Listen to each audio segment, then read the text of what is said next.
Good morning. So we are doing the Bhagavad Gita. It's the same chapter, chapter 6, and we will be continuing from verse 28 onwards. So last time we had stopped at verse 27 and we were talking about a yogi. So 28, 29, 30, 31, and 32 are verses connected to this same thing. So let us see from verse 28 onwards. So we are doing Bhagavad Gita chapter 6 verse 28. The sinless yogi, thus uniting his self constantly with God, easily enjoys the eternal bliss of oneness with Brahman. So here we are talking about a yogi. Now when he says sinless yogi, as like I had described you last time, is a person who doesn't have any karma remaining in his name, which means that there is no agami happening in his life. Even if there is an agami happening, it is basically having no resultant. We can also say that it is called nishkam karma. So he is performing nishkam karma. So there is no agami or kriyaman karma is not happening at all. Now, his prarabdha is very much there. That means his prarabdha continues till he dies. But there is a massive karma which normally everybody has, and that is called the accumulated karma or sanchit. Now, this sanchit karma needs to be cut off completely. Now, the sanchit karma can only get destroyed by the numerous years that you have put in, the lifetimes a person has put in. So in lifetimes, not just one lifetime, it's lifetimes after lifetimes a person puts in, and that destroys those karmas. Otherwise, there is one other option. The option for disrupting that karma is to become enlightened. When you become enlightened, everything goes for a toss. So we are talking about a sinless yogi. So there is no karma against his name. Thus uniting himself constantly with God. Now we think that this is just a body, right? But it is a tool for reaching God. It's like a vehicle. It's like the means for reaching the divine. What is this? This is a part of the whole. There is a whole and we are a part of the whole. Now, there was a small video which I saw in which the scientist was describing that a person whose one side of the brain was affected couldn't describe the difference between a burning house and a normal house. So when that person was asked, which house would you choose? So in this person's brain, everything looked same. That means the house was not burning. This another house which was shown, that was also not burning. But when the person had to choose, the person chose the house which was not burning. So they said this is connected to consciousness. I hope you got that example. Now when you look at consciousness, where does it come from? How does it exist? That is not known. Nobody knows it. So the example which was set out said that we require only specific things to do. Why do we have to go to the very deeper cellular level? So this is the way in which the scientists were explaining. But let me assure you one thing. That is just a superficial explanation. I am not discounting science. Science is at 50,000 feet level. It is still not gone to the basal level where it's supposed to be. Consciousness exists even at all levels, not just the small cellular, but it exists everywhere, inside and outside. So the one which identifies this body as I am. Every time when you say, my name is so and so, I am so and so, you say these words. So that is identification with this particular entity which we call as a body. But in spiritual, you remove the body, take it out. You say, this is not me, this is not me, this is not me, this is not me. And finally, when you come to the understanding that neither the eyes, nor the hair, nor the face, nor the hand, nor the legs are you, they are a part of a body. Then you realize that you are not the body, but the self. So this self which is there within every individual being is an individual self, right? So there are two selves, we say. One is the higher self and one is the lower self. Human beings normally identify with the lower self. They will always be bothered about food, money, relationships, attachments, desires. These are the things which every human being is relating themselves to. So it is called the lower self. But when you go beyond, it is called the higher self.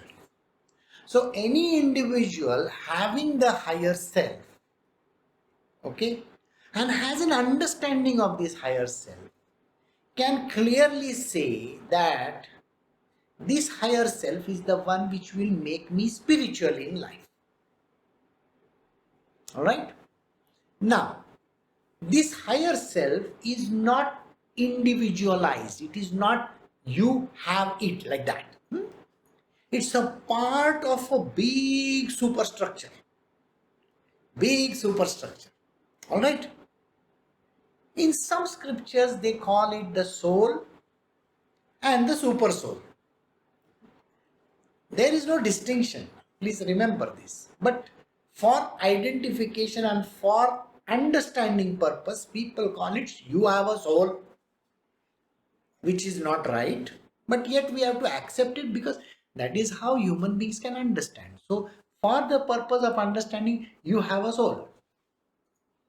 Now your soul is not independent. It's a part of a super soul, higher soul. So the self is a part of the super self. There is a bigger self out there. So Krishna says, thus uniting his self, that is the higher self, constantly with God. So this super self or the super soul, Paramatma, Atma, Paramatma, when he unites himself with the super soul, easily enjoys the eternal bliss of oneness with Brahma. So when you become a part of that, you get all the benefits accruing to that. So let us say you were just a regular employee of a company. Now when you are a regular employee of a company, you get certain perks. What are the perks? You get coffee, this, that, very simple stuff. But now let us say you become a director of the company. I am sure the director's benefits are quite a lot. They will get, most of the, what we say as golfing and, club memberships and so on and so forth. They get to enjoy 5-star treatment. They get enjoyment in some, nice, beautiful places. They have guest houses. These are the perks. So as you become a director of a company or a higher person in the company, you get to enjoy those things a little bit. Think exactly like that. This is like an example for you. So when this self, the human self, that is, you have that self, again, we made the distinction, lower self and higher self, correct? your higher self unites with this godly self.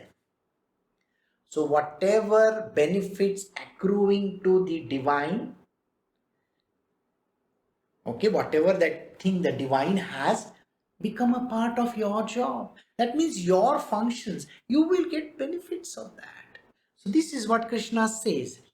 He easily enjoys the eternal bliss of oneness with Brahma. So you become one with the chairman, maybe, the bosses. Okay, we move to the next verse. We are doing chapter 6, Bhagavad Gita, verse 29. The yogi who is united in identity with all pervading infinite consciousness, whose vision everywhere is even, beholds the self existing in all beings and all beings as assumed in the self. So, this is again an extension of the previous verse. The yogi who is united in identity with the all pervading infinite consciousness. I just now explained to you what consciousness is with that experiment which that person was doing. House burning house and non burning house, and yet able to understand. So, that is the consciousness, the thing which makes a person aware of everything. The awareness comes in you. The awareness is like this. See, for a normal human being, there is a less amount of awareness. Are you aware what is happening just now? Are you aware which products Apple is going to launch? You see, got the understanding. Apple is going to launch at 8 o'clock in the night. But are you aware of it? Maybe, little bit. They are launching iPhone 12. People will say, no, the awareness means having the clear-cut understanding. This is the divine awareness. Now, think about all the yogis. Think about all the spiritual people, those who are spiritual, perfect people. Look at them. They may have their eyes closed. They may be sitting in a yogic posture. And yet, they are aware of everything that is happening around them. If you go to these kind of great masters, they will ask you a very innocuous question, a very simple question. How is your mother? And then the thing will strike you. Oh, how does he know my mother is not feeling well? You see, the idea is like that. So, his awareness is very high. He is having that consciousness which is the divine consciousness. That is why he can pinpoint those questions. Did you get that? So, the awareness is there. This consciousness is divine. It's a supreme consciousness. And this is what Krishna is talking about. The yogi who is united with. So, this self is united with that self. This soul is united with that soul. Got it? That soul means the Paramatma. The Jivatma is united with the Paramatma. And when that happens, this individualized self which is there within you becomes one with this supreme consciousness. And when it becomes one with the supreme consciousness, whose vision everywhere is even, then at that point in time, you do not make out the difference between a man and a woman, a male and a female, a tall and a short, a black and a white. There is no differentiation. A good person and a bad person. You got it? A hero or a villain. They don't make out the difference between that because for them everything looks the same. There is no differentiation for them. And because they do not have any differentiation, there is a very strange phenomena which happens to these people. And the phenomena is simply this. They get equanimity of mind. Now when they get equanimity of mind, they are not concerned. Now, if you do not know the story of a person, how can you make judgment on the person? You got it? Now let us say there is a young man who is who is taking a piece of, a bread from somewhere. Now you will say he is robbing bread. But then if you come to know that he is taking that bread to feed a very hungry dog over there. And then you will feel nice about the whole issue. But if you feel that he is robbing, he's doing something wrong. But when you saw him giving the dog that particular thing, that bread, you will say, oh, this is very good. So how is it that it suddenly became good or suddenly became bad? Some person may come and has got a very bad tongue, keeps on saying all kinds of dirty things, keeps on saying very bad language, has a very dirty tongue. But turns out that this person is very good at heart, is a very kind person. The tongue is bad, but the heart is good. So what will you say about this person? A material worldly being will say, oh, horrible person, So what if this person is doing something nice in this world? Doesn't make a difference. But for a yogi, for a person who is lost in the divine, one who is in the supreme consciousness, there is no differentiation between a person who is an uncouth person and a person who is a very kind person. Because in his world, both look the same. This is explained by Sri Ramakrishna Paramahansa in a very beautiful story. He said a monk had gone to town. He met some miscreants over there, and the miscreants tried to harm him. They beat him up so badly, and he was left in the streets. Okay? Somebody went and told the people at the monastery, one of your monks is lying on the street. So some monks came over there. They carried this injured monk back to the monastery. He was unconscious. So when they carried him inside the monastery, they said, we have to at least put some water and give him some milk, something to drink. Maybe he will revive. And then it so happens that they pour a little bit of milk in his mouth and he revives. He opens his eyes. So the monk who is giving him the milk asks him this question, who beat you up? So this monk who has opened his eyes looks at the other monk who is feeding. He says, the person who is giving me the milk is the person who beat me up. Shiva, your audio is on.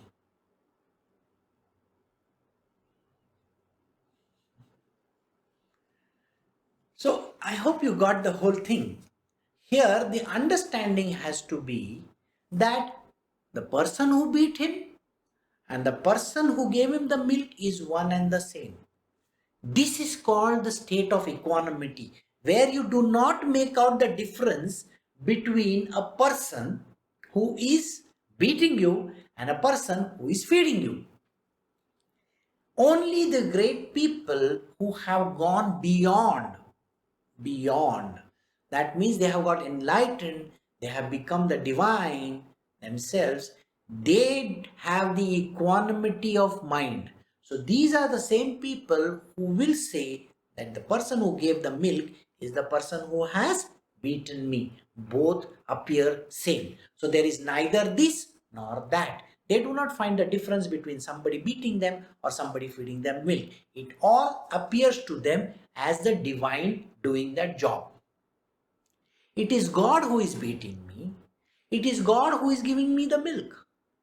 Which God are we talking about? We are talking about Maya. We are talking about Prakriti, isn't it? Because only Prakriti can do this. So Maya is doing this. So they understand the rule of Maya. And why would a person get disturbed? Those who understand this know very well that it is Maya who does everything. It's not human beings who are doing anything. It is not animals who are doing anything. It is not the nature which is destroying, the environment. It is not anything else except Maya. Maya is creating this illusion of destruction. Or Maya is creating this illusion of construction. Whichever way you look at it, it's one and the same. So for an enlightened being, everything appears the same. So this is what Krishna is saying. For this person beholds the self existing in all beings and all beings as assumed in the self. I hope you got the answer. The self as if he is. So let us move to the next one. I think maybe we are losing the track because of the disturbance. So let us see verse 30 onwards now. So we are doing Srimad Bhagavad Gita chapter 6 verse 30. He who sees me, the universal self present in all beings and all beings existing within me, is never lost to me, nor am I ever lost to him. So now here there is a very clear indication that Krishna is saying, I am the super self. I am the Paramatma. I am the ultimate supreme divine consciousness. He is giving us that understanding. So here let us try to get this clear. He who sees me, the universal self, present in all beings, me present in all beings, and all beings existing within me, he is never lost to me, nor I ever lost to him. So, when we say these words as a child, at least in school, we have heard this God is in everything. We have heard these words. Huh? Everybody says that. All right? Your mother, father will say the same thing. God is in everything. But you want to beat your best friend up. You know why? Because he is doing mischief. Then how is it that you have to do this? The understanding should be that I have to see this self insane in everybody.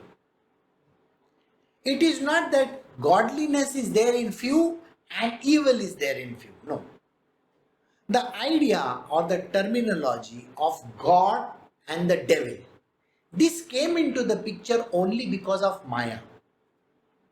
The devil, okay, and the God is that small God. Why did they come into the picture? They came into the picture because people don't have equanimity of mind. See, when you don't have equanimity, you normally tend to say that there is good and there is evil, isn't it? There is neither good nor evil. We got to know this. In the previous verse, we did that. When you understand this, then you will see God in everything.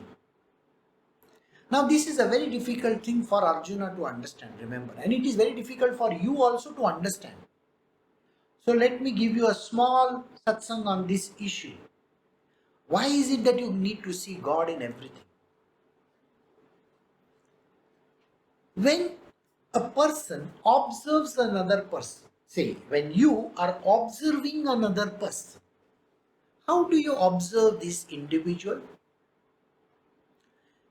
You look at that person and you immediately start making judgment on that person. So if the person is good looking, handsome, kind, appears like that, so we immediately jump to the conclusion, this must be a very nice person.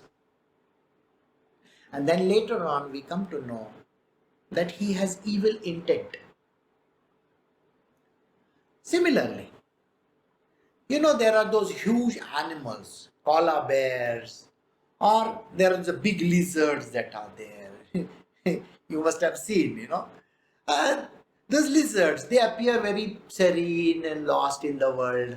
Or even a crocodile, it must be just sleeping like this, with the eyes closed in the waters. And it appears as if that animal is not doing anything. And suddenly it opens its mouth wide like this. And you see all those teeth over there. Naturally, you're going to get scared of that animal, isn't it? It's the same thing when you meet human beings. You identify certain human beings as mischievous. Some of them are evil, some of them are good, some of them are bad, some of them are really kind-hearted, some of them are godly, some are devilish. So we have identified everybody like this. Got it? It is called making judgments on the person. Now, when you are taking up this body, when you got inside this body, whatever body that you have got. Now you may say, I am a South Indian Brahmin, I am an Iyer or Iyengar, something like that, some kind of a thing. Or somebody will say, Main Thakur Khandan se ho. Somebody will say, I am a Reddy. Somebody will say, I am a Kshatriya. Come on, you may be anything. Wherever you are born, doesn't matter. Now, whichever body that you have taken, that body has come up with some tendencies. And it has another thing which is called karma associated with it. Why these tendencies and why this karma? The karma is for expiation, that means finishing off. If I have to be born in a place, let us say I am born in South America, then my karma is associated with the people who are in that region.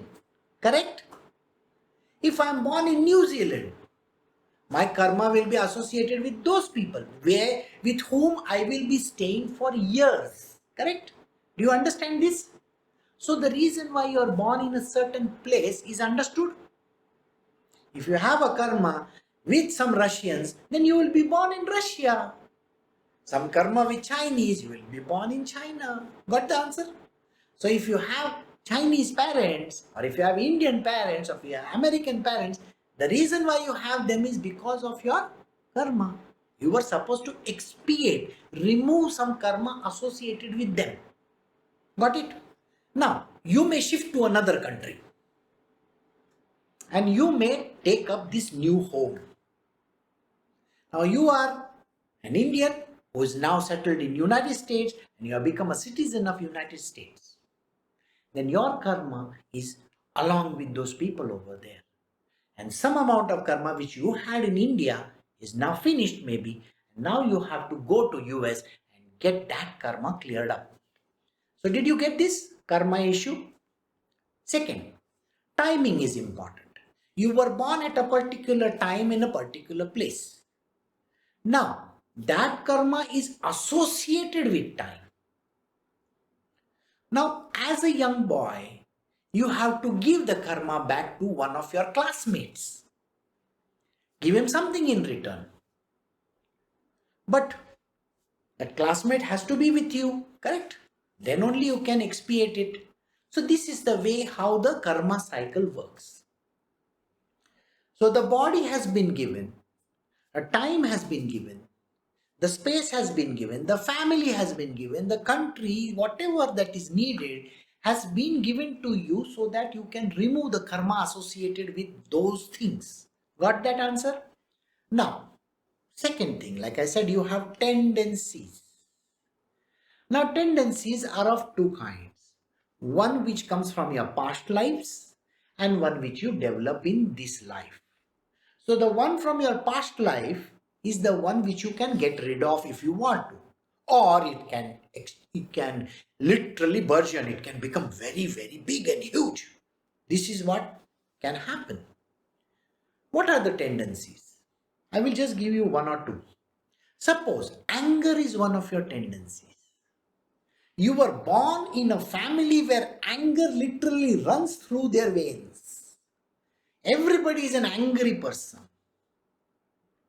Naturally, the place you were born, you also is going to be angry. I mean, your nature is, you will be literally doing like this with every person. That is your nature. That is a tendency which you have literally rubbed it on your body and come. I told you that you can either destroy that tendency or you can enhance it, whichever way you want to look at it. So along with anger, the new tendency which you can develop could be detrimental, could be good, could be whatever.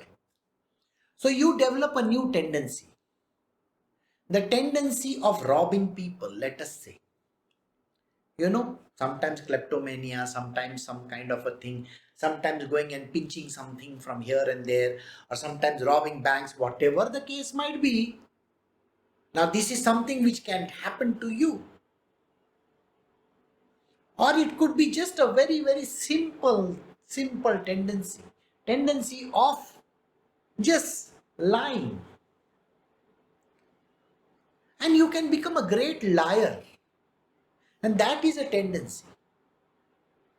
Now, why has this tendency been there with you? Remember, you were born with the tendency called anger. That tendency has come as a package deal for you because in some karmic life of yours, somebody somewhere had to be given back that thing with anger. Got it? So, you might have to give a beating or trashing to another person with anger, and that is a part of your karma. That is why you have anger as the base, as a tendency. Got the answer?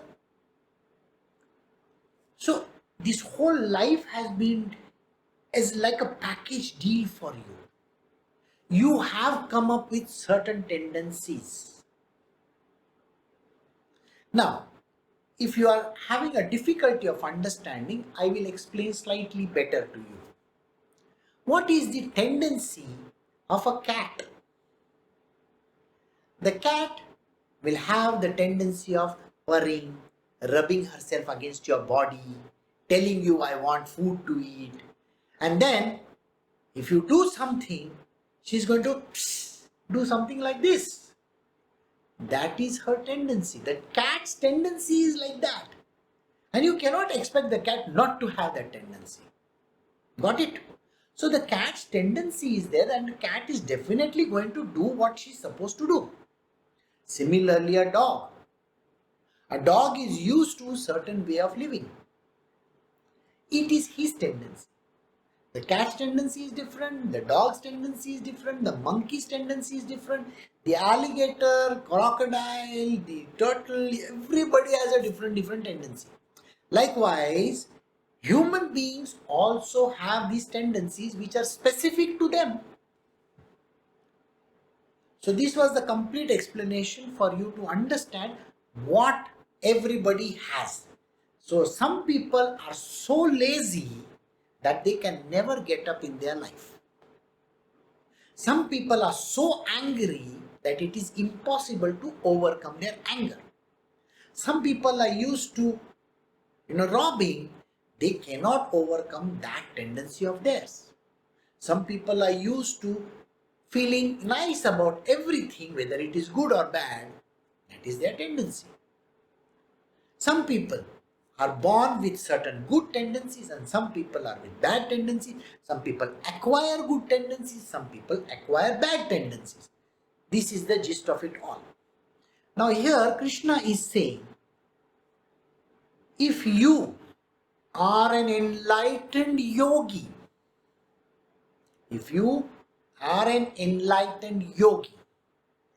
will you blame that person for his nature? The answer is no. You cannot blame the person for his nature. If there is an angry human being, the person is given to anger, is not able to control his anger. That is the tendency of the person. Because that person has that tendency, you can't blame the person for his anger. You can feel sad for his anger and you can say, poor fellow, he is given to anger. Got it? The person has got the right to get out of it, destroy his tendency. It is only when you become spiritual that you have the ability to remove those tendencies. When you have a guru in your life, he will teach you how to overcome these tendencies. He will teach you how to destroy this karma. A guru can teach you all these things. And if there are people, normal people in this world who have a certain tendency, The spiritually enlightened people or the yogis or the masters, they do not feel bad when that person is given to the way they are doing things. So if they are used to saying some bad words, the spiritual being doesn't even bother about it. Got it? He is not concerned. Likewise, there are some good people and they will do good service to people. They are very goody-goody. They want to help around, they want to do things around, they want to, do social service, they want to help the mankind. The spiritually perfect people are not even bothered about this kind of people. You understand why? It is their tendency. The tendency to be a goody-goody person is their tendency. And the person for who is used to anger, greed, lust or whatever is used to that tendency of his. That is his nature and that is this person's nature.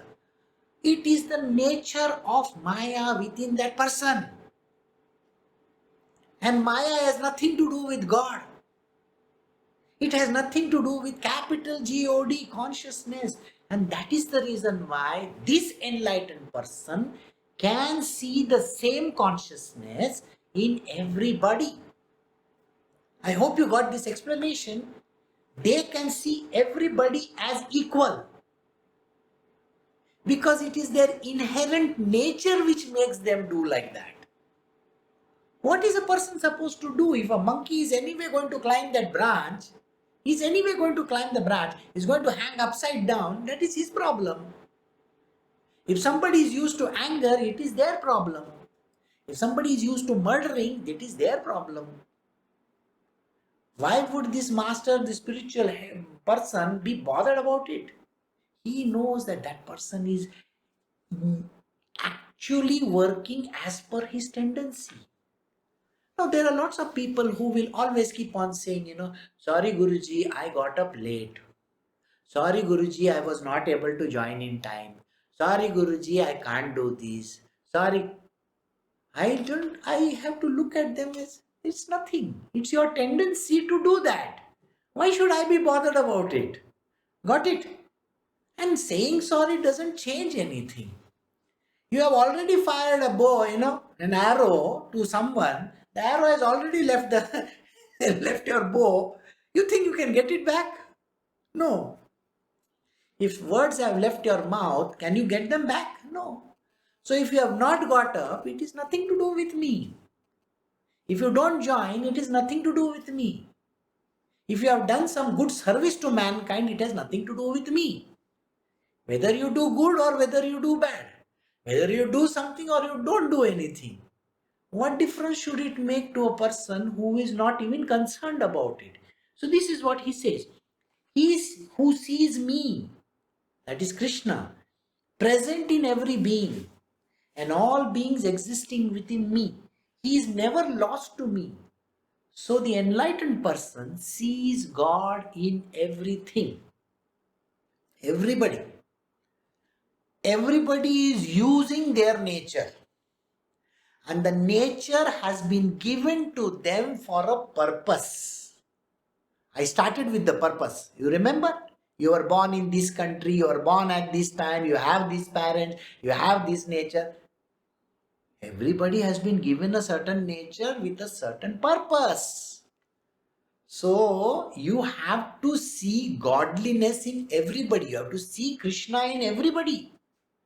Because it is Krishna who is doing everything. This is a very difficult philosophy. Let me tell you this much. It is not easy to see God in everybody. Okay? But if you want to become spiritually perfect, then you got to know this and do this. I hope you got this. So otherwise, this person who is now seeing God in everything, he sees me in everything, he's never lost to me. That means I am always with this person. Krishna says, I am always with this person. And that person is always with me. I always carry him and he always carries me around. Alright? So now we go to the next verse. This is chapter 6, verse 31. The yogi who is established in union with me and worships me as dwelling in all beings as their very self, whatever activities he performs them in me. So, now, just now you heard this verse where it is said, you have to see God in everybody. Now let us say, if there is another person, this person is talking ill, is speaking bad words, and you have to say something to him. You have to say something to this person. Say, he is giving bad words, you also want to give bad words to him. In a fight, normally this is what happens, isn't it? If somebody is saying something bad to you, you say something doubly bad to that person. You know, when all these husband, wife, or friends and other people fight, what do? If the husband says, you are like this, the wife will come up with a rejoinder, another one. Then the husband will come with another rejoinder, and then the wife will come with, and it keeps on happening. And there is a constant continuous fight going on. So, did you get it? So, this is what happens in this world. Now, if you are reacting to that person, if you react to anybody, any person, this is meant for spiritual people, those who follow the path of spirituality. Remember, you are saying those words to me. You are doing those acts to me. Krishna says these words. So if there is a person who is saying something bad to you, and if you say something bad to him, just remember at the back of the mind, you are saying the words to Krishna. Would you like to do that? I don't think so. So if your wife is saying something bad to you and you give her a tight rejoinder, remember that is Krishna you are giving a rejoinder to. Can you do that? No. So when you see God in everything as a spiritual being, please understand that everything is Krishna. If it is bad being done to you, then it is Krishna who is doing bad to you. If there is a good being done, somebody is doing something good activity in this world, that is the work of Krishna. He is doing good to you. And if you have the understanding and the knowledge that it is Krishna who does everything, and if you do something, you are doing it to Krishna only, at that moment in time, you will control yourself. Then you will not give a rejoinder. You won't utter a single bad word against another person. Isn't that what will happen? Think about it. I will give you one example. Let us say there is a particular, now you are working in a company and your boss is there. Now your boss says, by today evening, I want this project to be completed, whatever the project might be. I want it completed by today evening, 5 o'clock. Now you are not able to do it. Okay? And then the boss calls you at 5 o'clock and says, have you completed it? And you say, sorry sir, I was not able to do it. And your boss keeps on trashing you. Says, you should have done it, blah, blah, blah, blah, blah, blah, blah. And he keeps on blasting you. Naturally, when your boss says something bad to you, he uses very katu words, very, very bad words, words which will hurt you. What happens to you? You also start getting angry, and in your mind you say, I want to bash you up, I want to kill you, I want to murder you, I want to do this to you, I want to destroy your world. This is how you talk in your mind. You may not say those words. Now, while this is going on, the boss says, you know what? I was told that by 5 o'clock, if I don't do this, whatever work that I have given it to you, my boss, that is the super boss of this company, is going to fire me. Now, where has the owner shifted? From your boss, it has shifted to the super boss. Got the answer? And then you feel, oh my God, I should have completed it. Now my boss is going to lose his job. The poor fellow in pandemic, where will he find a job? And if he loses the job, I also lose the job. So your immediate thing is, oh, the super boss is the one. Now, because you are having this idea that you got to deliver goods, you have to do your job, you will then say, sir, give me half an hour, I will complete the job and give it to you. And you go back to your desk, complete the job in half an hour, 45 minutes, and you present it back to your boss and say, sir, I have completed it.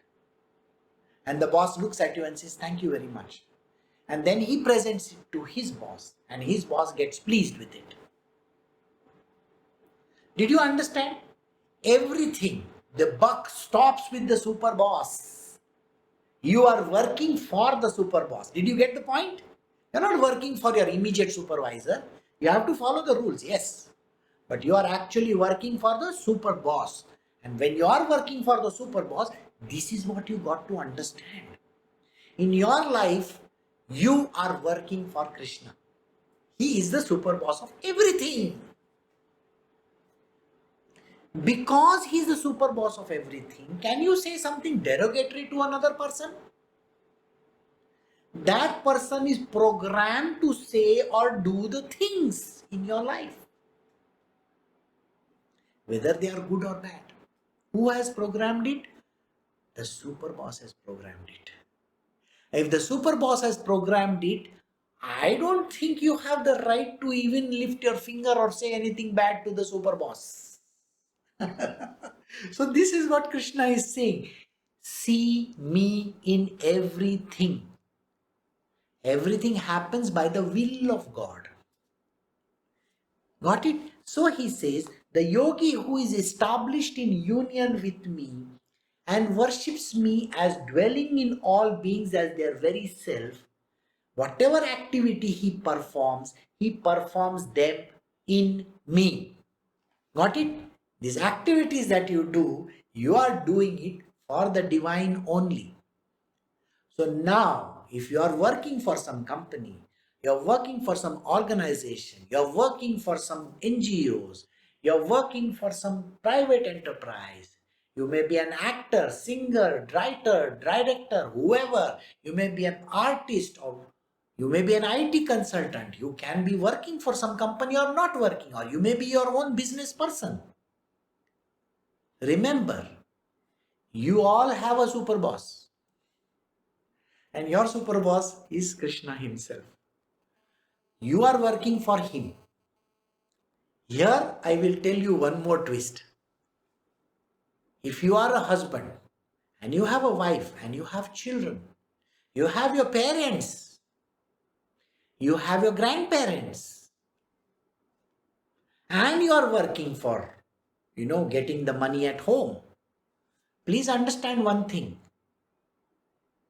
The parents, grandparents, your wife, your children, or whoever are property of Krishna only. You are doing service to them. They are Krishna's children. Got the answer or no? So you are not serving them. You are serving the super boss by serving them. Got the answer? So when you presented your things to your boss, you are actually presenting it to the super boss. So did you get this whole picture? So when you are working hard and earning money for your wife or your children, the wife and children are not yours. They are Krishna's children. You are doing service to them because Krishna wants you to do service to them. If you are serving your parents or your grandparents, you are serving your grandparents because you have to serve them that way. They are children of Krishna. So in everything, if you see Krishna, then you are serving him. But if you do disservice to him, if you do something wrong, naturally it's a black mark against your name. Naturally it will become a karma against you. So it is always better to do good service to mankind, isn't it? So we move to the next verse now. This is chapter 6, Bhagavad Gita, verse 32. Arjuna, he who looks on all as one, on the analogy of his own self, and looks upon the joys and sorrows of all equally, such a yogi is deemed to be the highest of all. Now, this is a beautiful verse where Krishna says, you have to look upon everyone with an equal eye. Now let us say, there is a person whom you may not like in the normal world. That person has got a mean nature. And that person comes first, or gets a Nobel Prize, or wins a lottery, or gets a lot of money, or something good happens to that person. Immediately the thought will come to you, the person doesn't deserve it. No, but you have to see goodness in it. And you have to say, very nice, congratulations, you got a prize, you got the money, I'm so happy for you. You have to be happy for that person. You should never feel bad for that person. Did you get it? That person could be your enemy also. That person could be the worst character in your life also. That person might have done something terrible to you also. And yet, you cannot leave your goodness. Krishna is very clear about it.